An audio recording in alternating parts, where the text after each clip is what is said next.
Welcome to Support Life, a program focusing on current social issues from a life-affirming perspective. I'm Gavin Baulch and my guest today is Peter Stevens from Family Voice Australia. Welcome, Peter. Hi, Gavin. This is not the first time we've had a chat. No, it's the second time. Yes, and I hear you've written a second book. Second book, yep. Haven the Forest was my first book. The second one is Haven the Town, Right. and that's available on haventheforest.com. Well, there you are. So how can an author and a writer spend much time with family affairs and grandchildren? Tell me about the kids, particularly grandkids. Yeah, I will. Writing's my hobby, so my full-time job with Family Voice is changing the culture of Australia towards a godly result. Grandchildren, yeah, well, last Friday my sixth grandchild was born, so Friday morning. So we're a very happy family at the moment. We have a lovely new little baby girl. Fantastic. Yeah. Well, one of the phenomena that happens to men is having children's one thing, but when a grandchild comes along, there's a strange thing that happens in your brain and heart. Yeah. Can't explain it, but something really special happens, and grandchildren are very, very important. Not that your kids weren't. No. But there's a different form of communication, isn't there? Well, you mean love? Love grows as your grandchildren come along. My daughter said, as she was texting me some beautiful photos of her and her beautiful new daughter, that she didn't know how she could have love for another child because she loves her first child so much. And she was just amazed that there is an abundant supply of love for this next one. Yep. It was so touching.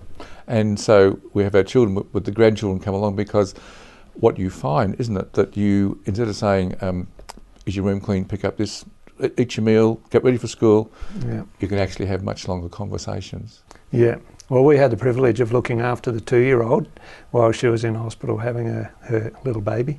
And so, we had all the joys of taking the little boy around where we live and down to the beach and all those sorts of things, which was a reward of our own. Yeah. But there's a very dark stranger in our families, in our homes. Yeah. And as parents, as carers of these children, particularly the grandchildren, we're not aware of.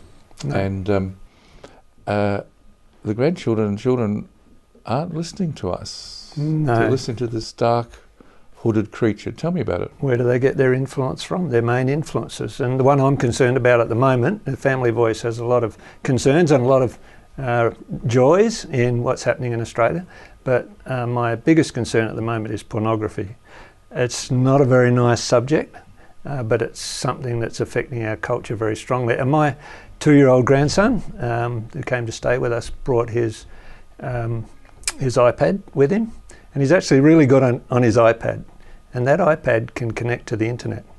And I guess that's my concern. What's happening on the internet? What are they seeing on the internet from age 2 onwards? But then, as a parent, I can control that to some degree. I mean, I say close the door, and don't close the door, or if you're doing something, have your computer out here. Yeah. I mean, aren't I covering my bases? Well, no, because it's impossible to screen your child completely from pornography, because pornography is on the airwaves, on the internet. And if you have the best software for your own home, and also make sure that you watch your own child and even teach your own child about the dangers of porn, they're still going to see porn at their friend's place, at school, even at the library in Australia. They'll see hardcore porn.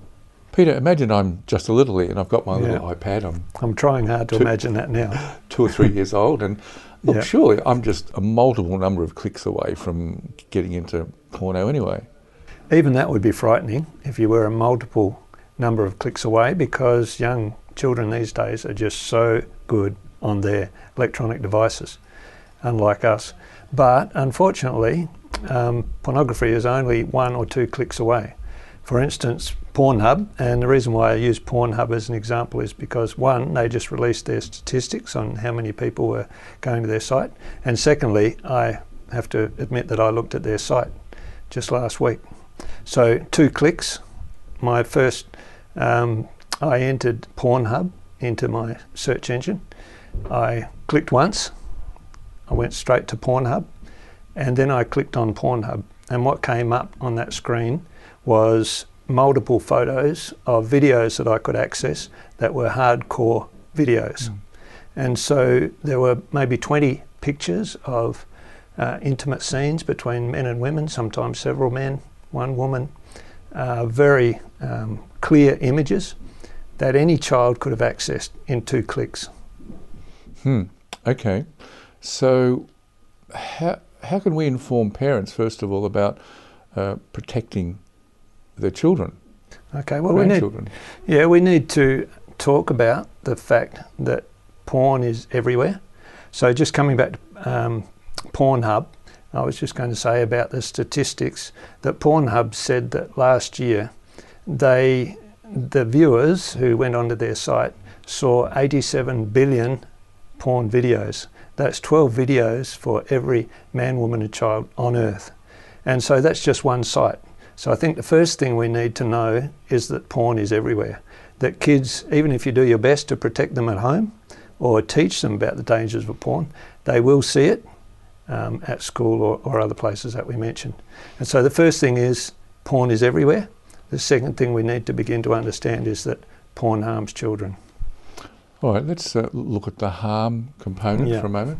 Do you want to unpackage that a little bit? Well, I think it's pretty obvious anyway, but I'll just give a couple of examples. I don't think there's any grandparent or parent really that wants their child age 5, 6, 7, 8, 9, 10 watching hardcore porn, watching people having sex. By age 15, every boy in our culture has seen hardcore porn, and some of them many, many times over. But just one example, recently there was reported in the news about a case where there were 8 children in a prestigious Sydney school who'd been sexually abused. Maybe we could just explore that example a little bit. And I've got another one from the UK. Well, we'll hold that thought. Yep. You've been watching Support Life, and we'll be back after the break.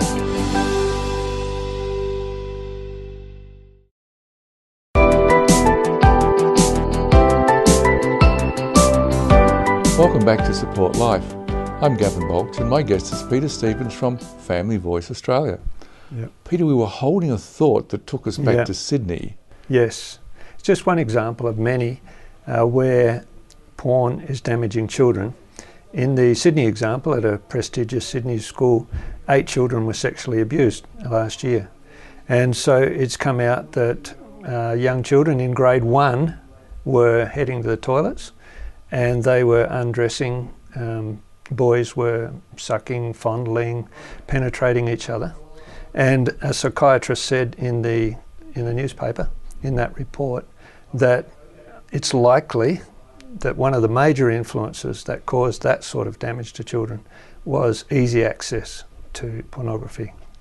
Okay, now if we just move from Australia to take an incident out of the UK of teenage girls in a really difficult place. Yeah, and it's really touching, and considering this could be your teenage girl here in Australia, but one doctor in the UK has reported recently that young girls are reporting to her, without their parents' knowledge, having incontinence issues because young boys are wanting to have anal sex with them repeatedly. And so these young girls are being damaged for life because of the expectations of boys from hardcore porn. Well, I had an experience working with some schools and with police, and it was discovered that at a particular number of schools, all of a sudden in a particular year, a couple of years ago, that their grade 6 girls were being groped by grade 4 boys. It sort of happened out of the blue, and the girls weren't really complaining. They just said when they were approached by teachers, what's going on? We're expected to be allowed to be groped. Well, we've got to begin to come to terms with this pornography, this deluge of porn. You know, we love our movies, and I love going to the movies. Hollywood produces 400 movies a year. In the US, 11,000 porn movies are produced each year. And I'd just like to give the viewers a brief statistic about those porn movies, if I'm able to, Gavin.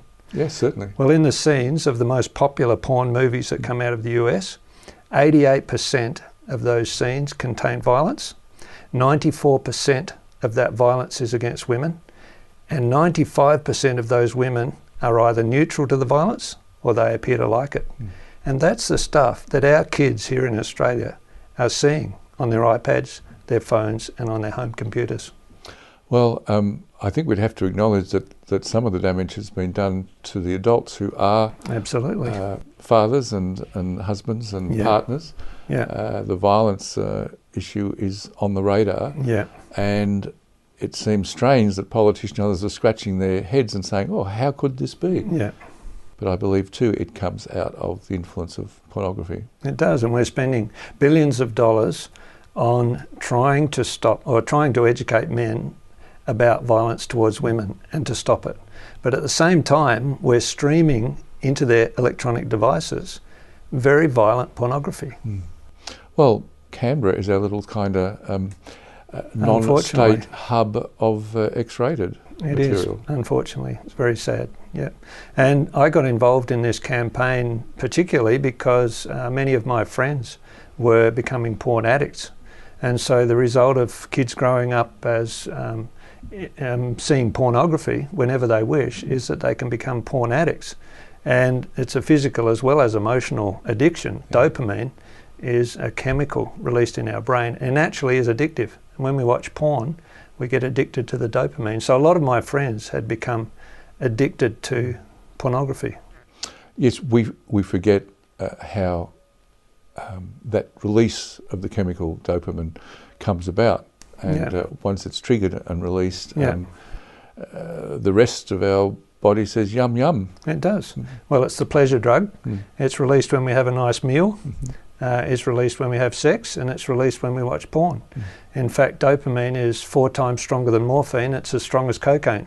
And so when you're repeatedly watching pornography, you very quickly get addicted to dopamine. Yes. And there are 4 or 5 examples of people I know very, very well, my friends, where their marriages have recently split up or are currently under stress because the husbands are porn addicts. And what we would like to do, Family Voice, and I know you as well after talking to you, and a lot of people around Australia would like to see, is that Australia follow the UK example and begin to take seriously the threat of porn harming children.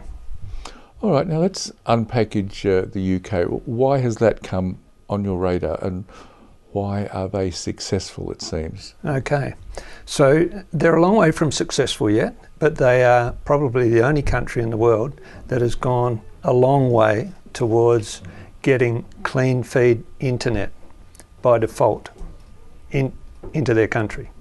And so I became aware of that a couple of years ago when I was struggling through this idea of my friends becoming porn addicts, and I thought, what can we do? And at that same time, the UK, particularly under David Cameron, who's been really on side with this campaign, had begun to move towards clean feed internet. And we are wanting to follow the UK model here in Australia. All right, now let's unpackage clean feed again. Okay, so clean feed internet by default. So what we're looking for eventually, and this is up to the Australian people and to our politicians to really decide, but the possibility of regulation so that we can provide a porn-free internet service right across Australia. So all the major providers and the minor providers providing clean feed, that is free from hardcore porn. So in the UK, they're a long way towards doing that. The 4 major providers provide clean feed internet by default. All right, now there's an interesting statistic that came out of Sky TV. What was that? Sky is one of the big 4 in the UK, and recently they did a survey and they discovered that 70% of their customers had left the clean feed option on. And so what they do, and what we're looking to do as well, is the ISPs would provide a clean feed internet to all customers, and then those who would like to receive porn only have to fill out an online form and they can get porn. So adults, providing they're over 18, they can continue to get porn. So adults have the option, kids are protected. I think that's quite a nice story.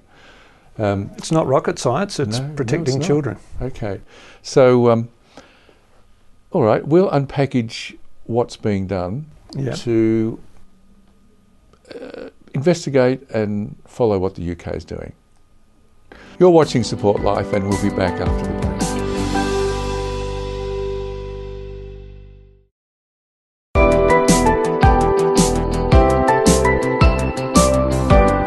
Welcome back to Support Life. I'm Gavin Baulch, and my guest is Peter Stevens from Family Voice Australia. Peter, we got on to some examples of the networks over in the UK, and talked about Sky and how it has this setting that they can choose porno, but 70% are choosing pornography free. Yeah. And the Prime Minister's on board over there. And absolutely is. Okay, so what is the template or the model that you're learning from? Well, I'd just like to say that clean feed internet has made a lot of progress in the UK. It's still needing work, and in the future the government may be looking at tightening up regulation through legal means or through parliamentary means. But at the moment, the regulation happening there is purely voluntary by the ISPs. So there's been no need for passing of laws. And so there's been this, I suppose, moral demand on ISPs to think about how they can protect children, and fortunately they've come to the party. Interestingly, it all started really through a couple of middle-aged ladies and their concern for the UK public. Okay, and I guess their children and grandchildren. Absolutely, and so that's, I suppose, exciting for us in Australia, that we can think, well, if a couple of ladies can start a campaign that would then involve some very vocal MPs, and then the Prime Minister getting on board and becoming the most influential person in wanting to protect children. If that can happen in the UK, then little people like you and me can also get excited about doing something to protect children. And in the end, we believe our Prime Minister and our government will also come on board, and we'll have voluntary clean feed internet from our ISPs. I think what's interesting is hear a couple of old blokes talking about an issue, because we have children, but particularly we have grandchildren. We do. And, well, we've made mistakes in our life, and we just don't want to pass more rubbish on to the next generations. No, we don't. Yeah. I remember when I grew up in the country, and my friend Jeffrey across the road was on a farm, and when I was 10 or 11, Mum used to let me go over there and play with him. One day he brought out some pictures that he'd torn out of some magazines, and they were women in one-piece swimsuits. One-piece and I was incredibly excited to see women in such a state of undress. But if you take that to our current culture, where children, my grandchild, my 2-year-old grandson is on his iPad, and from a very young age, children are connected to the internet, and they won't see pictures of women in swimsuits. When they get inquisitive, they'll see hardcore sex, 3 men on 1 woman, anal sex, oral sex, all sorts of terrible ways of demeaning women. That's what they're looking at. And monkey see, monkey do. That's right. Our children follow us, our grandchildren follow us. In fact, if a parent, let's say a mum, takes the time to look at the gait of their daughter, or like the walking steps of a daughter, or the father takes a look at how their son is walking, it's exactly the same. And we're talking 12 months, 18 months, 2 years, they follow exactly what they see. That's true. So we're reproducing this abusive cycle of women against men, men and women, growing used to being abused, growing accustomed to it, which is a terrible thing in Australia. Yeah.